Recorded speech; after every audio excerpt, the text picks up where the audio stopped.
What is the creepiest thing that has ever actually happened to you? I've been waiting a long time to tell Reddit the full story of the Whistler. This story requires many details, but it is unexplainable, creepy, and 100% true. I also have video evidence. When I was about 8 years old, I was taking my dog for a walk through the neighborhood with my mom. It was maybe 11 p.m. We lived next to a swamp/woods area on the edge of our neighborhood in Lansing, Michigan. I remember it being very silent and slightly windy. From down in the swamp, we heard somebody whistling at us. It sounded sort of like a bird, but each whistle was different enough where the lack of consistency made it human-like. The whistle sounded higher, then lower. I can't really describe it. My mom had a concerned, slightly terrified look on her face and grabbed my hand and said that we should go inside quickly. I didn't understand because I was too young, but seeing my mom freak out made me freak out too.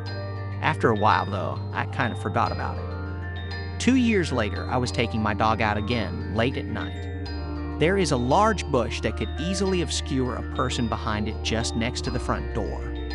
As I was finishing the walk, the whistling noise started again, same pitches, same inconsistent, human-like tones. As soon as I heard it, a chill went down my spine as I remembered exactly the feeling of seeing my mom, terrified, looking down into the swamp at something I couldn't see. Maybe she couldn't either. I ran inside as fast as possible. Years went by and I thought about it less and less. I told only a handful of people, and eventually it slipped from my mind. Fast forward to last summer. I'm 24, started dating my girl Sarah. We moved out to South Dakota for work. For Independence Day, we decided to go to Pierre, St. and watch the fireworks along the bank of the Missouri River. There was a free camping spot behind a hospital where you could pitch your tent, hang out, and see the fireworks up the river. We were near the end of the campground, and there were very few people around us. As it was getting dark, the fireworks began. They were pretty far away, so the illumination they brought was very little. Thus, we had to sit right at the edge of the river to be able to see them. A huge thunderhead was moving in and a storm was imminent, so the air seemed electric and the wind was picking up. The atmosphere was eerie, to say the least. The police boats herded all the other boats off of the river and had left our area to do that elsewhere. Most of the other campers walked up the river to have a better view of the fireworks, but Sarah and I stayed back and were drinking PBR tall boys and kicking it. Suddenly, we heard the sound of a paddle methodically dipping into the water. We saw a figure steering a canoe about 20 meters offshore. Sarah decided to go get more beers from the car, leaving me alone to stare at this mystery person. And then, of course, they whistled at me. My entire body was frozen and covered in goosebumps. It was the exact same whistler from my childhood more than a decade earlier. I looked at the figure, but it was much too dark to discern who it could be. They were wearing a hat. When they were perpendicular to the shore from me, they stopped paddling, turned the canoe to face directly at me, and whistled right at me. I was so frightened I stood up and shouted at them, "Who are you?" They didn't say anything, just whistled a couple more times, turned the canoe 180 degrees, and paddled out of sight. I'm a videographer, so I already had my camera by my side and was taking video of the fireworks. As the canoe was almost out of sight, I grabbed my camera and got a shot of them whistling as they went away. When Sarah came back from getting beers, she was very confused as to why I was so freaked out. When I explained, she was freaked out a bit too. I was convinced we would both be murdered that night. How did this whistling person follow me after 14 years, all the way to South Dakota? Was it a coincidence? Why was it the same whistling noise? Who was that person and where did they go? So many questions still unanswered. To this day, I'm more afraid of being outside in the dark where I might hear that whistling again. I'm open to any explanations. If there is interest, I will find a plug and edit a little video of the fireworks and the whistling noise and the canoe disappearing. I'm in Uganda currently, and the internet is spotty where I am, so I'll do my best. Whistling person has haunted me since I was a boy. Can't explain. Help. Edit. Video is coming, I promise. Where I'm at in Uganda, the power goes out sometimes, so if you don't hear from me, either that happened or the whistler finally got me. Edit 2. Okay, finally. I spent all afternoon uploading this video.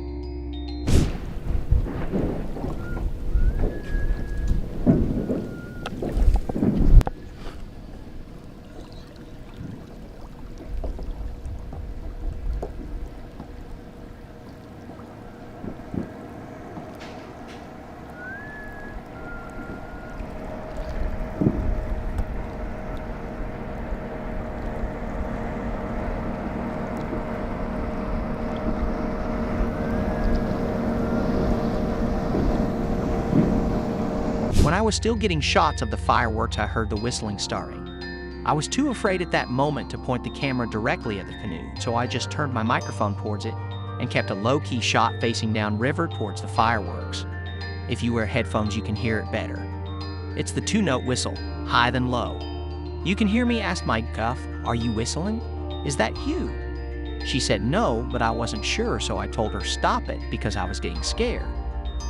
The last shot, I boosted the brightness as much as I could and still make out the person in the canoe.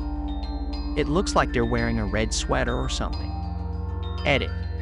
It's been a while, and I apologize for that. I'm back in the US now, and I asked my mom about it. I sat her down and played the video for her. She honestly doesn't remember anything like that happening. I wish I had something more exciting to say. Alas, it must remain a mystery. Dude, read this, please, I shit you not.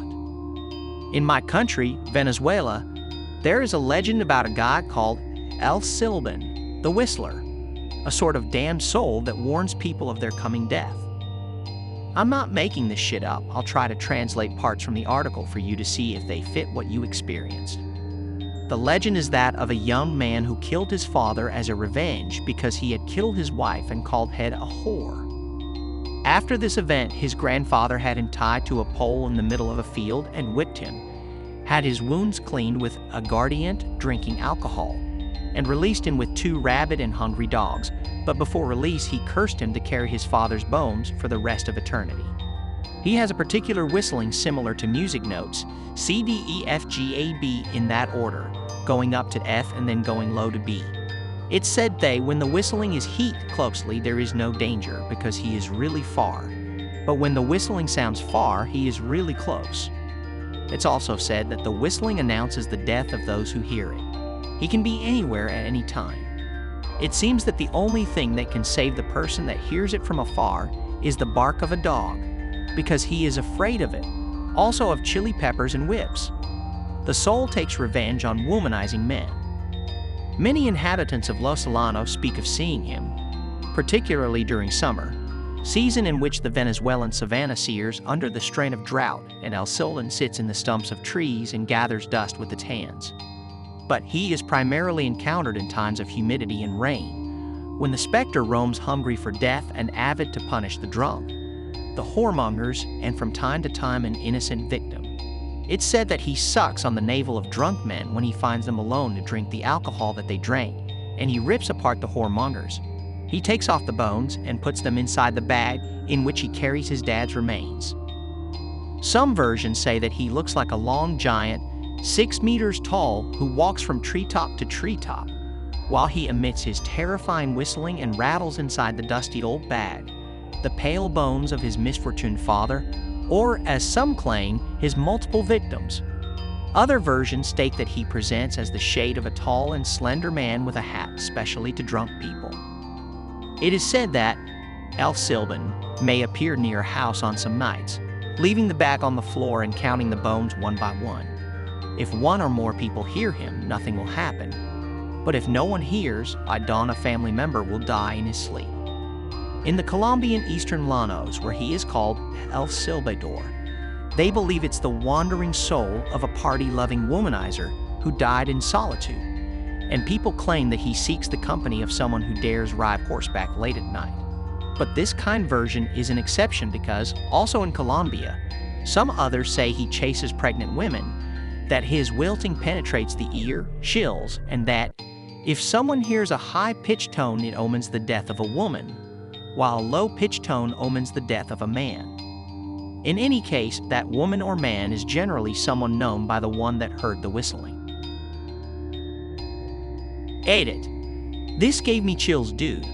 I'm not one to believe folklore, but your story is way too similar to just ignore it, mainly because you have no way at all to know about this particular legend. Edit 2. I just saw the video, and as my countrymen would say, El como de su madre. That's the creepiest shit I've ever seen, and I can't believe OP delivered proof. Oh man, this is particularly scary. The whistling noise my whistler makes is different than that one, but frightening nonetheless.